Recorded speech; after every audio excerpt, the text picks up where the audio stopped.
Welcome along to What's the Word in association with Ladbrokes, the second last What's the Word of 2019. I'm Brian Sheeran, filling in for David Jennings, and I'm joined by Mark Boylan and Brendan Duke. It's quality over quantity this week, lads. We'll get straight into it. Quick fire questions, and an idea I borrowed off Mr. Jennings himself, and we'll give it the first one to you, Mark. So we're looking ahead to 2020 already. We want a horse, a jockey, and a trainer to follow for the new year. I think the big breakaway is a machine. I absolutely think this is some tool. I was so impressed with him the last day. Thought he was just, first time out, he's obviously cost a pretty penny coming from point to point, but impression he created at Chepstow, and then to back that up again and take it another step again at Newbury. Oh my, I think he'll win the Ballymore if he goes there. I think he'll win the Albert Bartlett if he goes there. I hope they go Ballymore with him, because I wouldn't like to see a horse like him totally blooded in a grueling race. But for me, he gets so much potential. That's the horse. Rider, Sean O'Keefe, love him. Think he claims 5. Has ridden 18, 19 winners this year in Ireland. Just think he can do nice low weights, rarely gets it wrong, tactically very switched on and strong in the finish. Just think there are a lot of things you'd ask for in a 5 pound claimer. He's definitely a fella going places. And then trainer, not from your highest quality horses on his hands at the minute, but Pádraig Roach, I'm really impressed with what he's doing with his string at the minute. He's got the best out of horses, and that's all you can ask from a trainer. And I think the likes of Demi Plié, Bay Hill, they're winning at their own level, but he's getting the best out of each of them. So for me, the big breakaway, Sean O'Keefe and Pádraig Roach. Brilliant. And then Brendan, we're going to look for a little bit of a nugget of advice looking towards the Christmas. Maybe for someone who doesn't have the biggest of betting banks to go to war with, what bit of advice would you give to them for the Christmas, and maybe what's the best bit of advice you've picked up along the way? Well, I think you've hit the nail on the head with the bank. This is why, because there's a scatter of meetings on the 26th, exactly, and then you have to leave something in your roll for the 27th, 28th, 29th. So I think to try to be selective, and don't get swept up in it all. Maybe have your bets done. That's not easy either, because the racing probably starts about 9 a.m. or so. I'm not sure, but try to have your bets done. Sit back, watch the race, and even if they all get beat, you'll still have some ammo to go to war with the next day. So don't go race to race. Don't go race to race. Yes. Easier said than done. Oh, indeed. Brilliant. Right, we're going to move on to Ascot. It's going to be grueling conditions. The 1:15, straight into it. The graduation chase. I mean, this Riders in the Storm, is it going to be compensation? He's won on heavy before when he was with Tom Tapp. So I mean, it should be okay, and picked a good race. Yeah. There's horses here at kind of lights of former days. Paloma Blue is jumping, big question mark over it. Just looks like he's the horse in form who will handle conditions. Be a short price, but hard to get away from. Yeah. What about this Paloma Blue? Probably disappointing in the grand scheme of things, but a little bit. But I thought there were signs of encouragement last time at Gore, and albeit now the race itself was running a bit funny, and I think kind of the presence of Castlebrook, a horse I have an awful lot of time for, but his run as a novice against more experienced horses, maybe just a little bit of doubt about the form. But at the same time, I think he's a really exciting horse, Castlebrook. I'd be happy with Paloma Blue, but just I think here that the smaller field is going to play to on the blindside strengths. I think Nicky Henderson mentioned in a stable tour that maybe he was kind of cowering away a little bit from horses in the Sodexo Gold Cup, and he still ran very well in fourth. He's going to improve for that. But the Ladbrokes Trophy, you could just see he hated it. Big field, just didn't take to it. But I have to think here that he's better. Like, on ratings, he works out fine here at the weights. He's rated 145. I'd be disappointed if he isn't a whole pile better than that in time. Maybe he's one of these horses that promises and doesn't quite deliver, but to me, I just think these scenario, course and distance, A1, he's got ground, he's going to handle that, and he's going to come in here fit off the back of a run, a good run at Ascot, and then not really taken to it Newbury. Just think he'll appreciate a smaller field, lots of room, and can go close. So will you be backing him? I will, I will, yeah. Right, okay, we'll move on to the 225. The long walk hurdle. I mean, Brendan, you make good money out of the game for making decisions, calculated decisions in these kind of races, and you have to get. Is there an angle in a race like this? I was struggling to find an angle, Brian. Maybe Papagana, because it's kind of like 1 to 4 Paisley, then 12 to 1, 12 to 1, 12 to 1, and she's out to 20 to 1. I thought she might be closer to the 12 to 1 chance. Now I can see what the bookies are thinking. They're thinking, is she worth 146? But she's an improving mare, and if she is worth 146 with her mare's allowance, she basically comes out as close as any of them to Paisley Park, and you're going to be getting some sort of a price in the betting without. Her improvement has come on better ground, but she has won on heavy ground as well. And I just like, again, there's horses with questions to answer here. Mare in form, handle the ground. She might be good enough for second. It'd be that'd be the angle I could find, but it's betting without market. Or? Yeah. Okay. No, the jam man here, so I mean it's going to be a lot easier for the favourite. It wouldn't have been brilliant if he was lined up here from a point of view of a story. It'd be fantastic for them lads involved. But look, watching the race for me, can't get involved in it. The price of Paisley Park doesn't appeal. If I was to think of something, I feel terrible about myself even suggesting it, but Lammy Surge at a standout 14-1 with Ladbrokes each way. Just he can travel. He's coming back from a layoff, but he could just travel well here and potentially he'd be there to be picked off by Paisley Park, but he could run well. And if I was having a bet, if you had to force me, that's where I go. But I'm never going to advise anyone to have a penny on Lammy Surge, considering the heartbreak he's caused people. And talented horse on his day, but talented is the word. Maybe not most resolute. Okay. You said that, not me. Maybe, right. I said maybe. The 3 o'clock, we've got the Silver Cup Handicap Chase, a listed contest. I mean, Brendan, you were all over this Give Me a Copper and the Badger beers. Are you going to go in again on him? Yeah, I think I will. I think he can cope with the £6 rise. His jumping will be a big asset around Ascot. And when he made all the huge money, I realised they were selling him or what have you. But he landed a touch in a bumper down in Cork on heavy ground. And the guy who trained him at the time said, well, he's for sale, but if we don't get enough for him, we'll just go and win a Gold Cup. Now, obviously, that was a sales pitch to it, but it worked. But he's probably, despite being by presenting, he's probably okay on heavy ground. I will back him. I might have a saver on Yaltari, though. Yeah. He's a good record, fresh. Venetia, up to time of recording, her last 5 horses had all won. She's absolutely bombing it. No problem with the ground. And novice form suggests a mark in the 140s could be exploitable. Right, well, Brendan took the words out of my mouth. I mean, Venetia, 12 out of the last 26 up until this point of recording. I know the last 5 winners. Amazing stuff. These are the conditions that her horses seem to thrive on. Would you be giving her horse a chance here? I'm actually not as sweet, and I'm off kind of 1-4-5, I think, isn't it? I don't know, it just wasn't as good over her. I know he's improved for it, for the switch defences, I should say. But just I'm not 100% sold on him yet. For me, I nearly want to have take a pop at Black Carton, just at a price. I know you were kind of half fancying him at the last day. It was just too tough a test, and it was. Sorry to bring it up, but I've made much more mistakes. But I mean, these circumstances, I often think kind of big weight and a handicap. It could see him to good effect. His form around Ascot's very solid as well.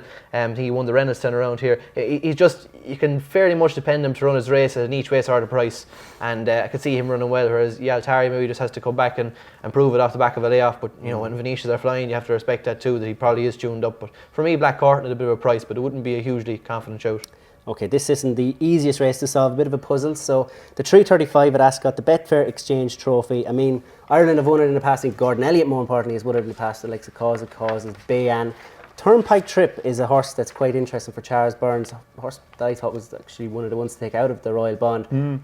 Am I going mad, Brendan? Not at all, no. I mean, and obviously, the mark's no bargain, but I could have just about made a case from off the mark. The heavy ground would be the concern for me. Okay. Although he handled, was it yielding to soft in Fairyhouse? By Champs-Élysées? Yeah, it's possible. It's possible. I won't be putting you off a 16-1 shot, Brian. It was just whether he'd handled the heavy ground. He's a sweet travelling horse as well. I feel you've something else up your sleeve, have you? Well, I struggled with the race now, as you said, but not so sleepy.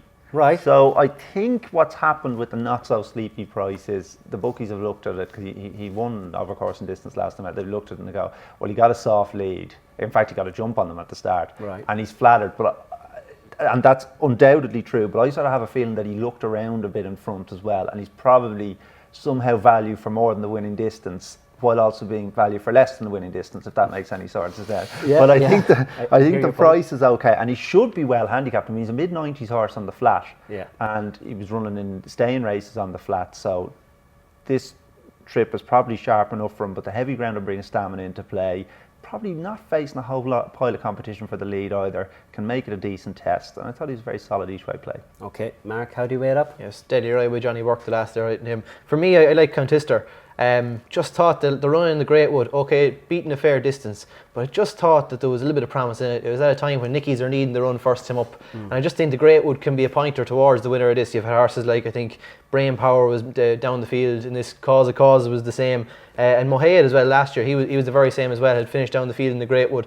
Just think, the run in the county hurdle, I thought, looking at that, the horse to take out of the county hurdle was Contister, I thought. Right. Coming off the back of a layoff, Fairyhouse just seemed like an afterthought, and you'd expect it to be a whole pile sharper now coming here. Nicky has a good record in the race, and 10-1, don't think there's many more reasons to put you off, so Contister for me. Okay, so Ascot's going to be heavy, and a Haydock is going to be X-rated, guys. We've got the Tommy Whittle, Brendan. I mean, the Klondike, he came through the mud before. Can he do it again? Well, it's a solid angle. because, as you say, when conditions get like this in Haydock, I mean, I don't want to say you throw handicapping out the window, but you certainly wave the form book at the window and just go with horses who handle the conditions. So the Klondike has a definite chance. I was looking at the Hollow Ginge. I thought maybe he had more upside than the Klondike. Definitely disappointed the last time, but previously looked progressive. Won a hurdle race in heavy ground at Haydock. I thought if you gave him a pass for the last day and you'll get a price as compensation, I thought I might just chance the Hollow Ginge. Okay. What about Vintage Clouds, Mark? I mean, hasn't really just doesn't like Aintree, does he? No, I think, you know. no. I think Can he bounce back though? Yeah, well, Haydock, I was looking form figures of Haydock, 1, 2, 2, 2, 2, fell, third, second, first. You know, and okay, in different ground than you're going to have to experience here on the whole. But just, he's a horse that goes off, he's often fancy for big handicaps, and I think he's only won twice over fences now. He's ran very, very creditably in defeat lots of times, but for me, in these circumstances, I'm going to go to Klondike, and I think an interesting factor here is he won last year. The race was ran over 2 miles 6 and 200 yards, I think, and the race distance this year is up to 3 mile 1.5. And Tom Scudamore said after winning last year, the distance is too short for him. Yeah. So actually, the race distance has increased this year. You know, he again another horse in the Ladbroke. Don't think he really took to it. Ground would have been too quick. It's not really his bag. He's quirky though. Like, I think he refused in the Eider. He probably is a little, not the most dependable. It's probably unfair to say, but David Pipe is arriving here off the back of a very good weekend at Cheltenham, Caspian Caviar, Gold Cup in the back pocket. Just think he could run well, and I'd like a little bit more value in the price, 9 to 2, 5 to 1, but just think he's probably in these circumstances one that you can guarantee will handle it anyway. Okay, that's a prerequisite around Haydock and heavy ground. Right, we're going to go to Thurles. I mean, this the 155 Mayor's Novice Hurdle won last year by Honeysuckle. Have we got a Honeysuckle in the lineup, or have you had a chance to look at it, Brendan? I had a look at it. I didn't think there was. I mean, there's some unexposed mares in it. Granted, I didn't think there was any that could become a Honeysuckle. No. But Jeremy's Flame sets the standard. I kind of went with the obvious one. I don't think the ground's going to be desperate either. It'll be soft, all right, but I don't think it'll be desperate ground. And she should get a decent pace to run at here, which might help her to settle a bit better. It's not an insurmountable standard, I'll grant you that, but I thought she might just be good enough. Okay, so Jeremy's Flame for Brendan? Very same, yeah. To be fair, the run the last day against Floressa, down the line, that could be a very strong piece of form. And Daylight Katie, albeit now jumping was sceptical for Daylight Katie on the day at Down Royal, gave her something to really think about for a lot of it. I just think she's very solid. She brings a good level of form from bumpers even into the equation as well. Drury wasn't a mare that I had when she won her bumper. I didn't see her as making such an impact over hurdles maybe instantly, but she's bred to be better over an obstacle. I think she's closer to the champ. I think the best mate line is there as well, I suppose there. But for me, Jeremy's Flame is your more dependable option. But when you have Drury and a mare who's in form, coming off a wide margin win, rolling, I'd respect her too. So it's obvious, but Jeremy's Flame just. Okay, right. We're going to look at the rest of Saturday. We're not going to give too much away for Christmas, but I might ask you for one for Christmas. We have the Christmas special show on Monday, where Mr. Jennings will be back in the seat, where you'll be delighted to hear. But 2 each, maybe for Saturday, if you have a chance. Shall I shout it? Yes, sure. The 2:30 in Thurles, De Mazzaro. Okay, yes. So I think he's still well handicapped off 116. He got £8 for beating Top Moon, but that Top Moon has been advertised in the former way since. And De Mazzaro advertised it as well on tour in Cheltenham in the Greatwood. Yeah. Now, it wasn't the greatest Greatwood, but it was still a lot better than the opposition he's going to face tomorrow. And he came down at the last. He'd either have been 4th or 5th, probably beaten in the region of 8 to 10 lengths. I thought even a repeat of that form would be good enough tomorrow, and he should be. He is an improving horse. He's only 6, so I thought he'd probably go in. And the 150 in Haydock, just a handy one, back a winner. Manella Charmer, no problem with conditions, fine record, fresh, best horse in a bad race. We like that, right? Yeah, worked last week, didn't it? Yes, that's right, yeah. I can't remember the name of the horse, but it worked. We will just save the Christmas one. What's the other 2 for Saturday? Yeah, Thurles 12:10. I think Captain CJ has been running to a really good standard in beginner's chase. I think he'll get off the mark. It's an interesting race. There's lots of kind of decent strands of beginner's chase form coming into it. You have Max Dynamite interestingly making his chase debut, but how that'll go is very hard to get a gauge on. But I just think Captain CJ has been running in decent company. He reopposes with the likes of Lord Schnitzel after the Fairy House run, but just think he's up to getting off the mark in a race like this. And then the other one, Ascot 150, Cobrook. There's a little bit out of left field, but Nicky Henderson started off Janica in this race last year off a mark of 145, having come from Guy Charel. Was second that day, but proved to be £20 well in. this fella, an ex-Guy Chirel horse coming over here. Now he obviously has had his problems as a 3-year-old. He won grade 2s and 3s in France. I think he was second in a grade 1. But he's here off 145. He had a nice pipe opener at Huntington over hurdles. Just think it's a race that Nicky likes to target. And when he has a profile of one that could just be, it's an 0 to 145. He could be better than that mark. In the past he's looked like he could be. So if he's in top form, I think he was keen in the past. They put earplugs on him last time, and he just settled a whole pile better. I'd say they'll be in again tomorrow, and I hope he goes in himself. So Cobrook in the 150 at Ascot. Okay, brilliant. And before I ask you for your 3 bets, a Christmas bet. So if there was one horse, you spoke about selectivity already. If there's one horse that guys were go down to their Ladbrokes shop and back for Christmas, what would it be?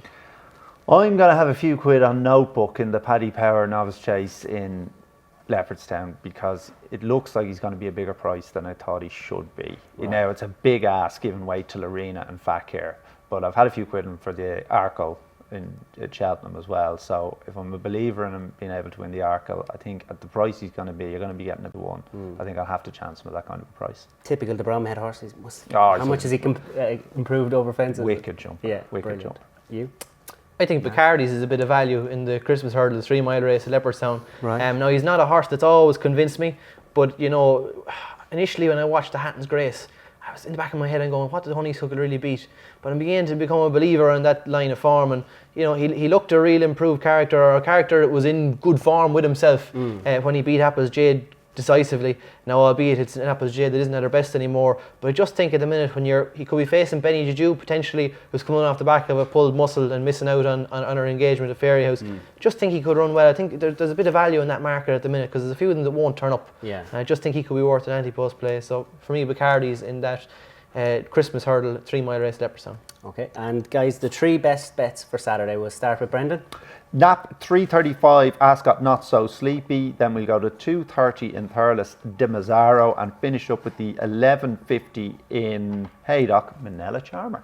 Brilliant. Mark?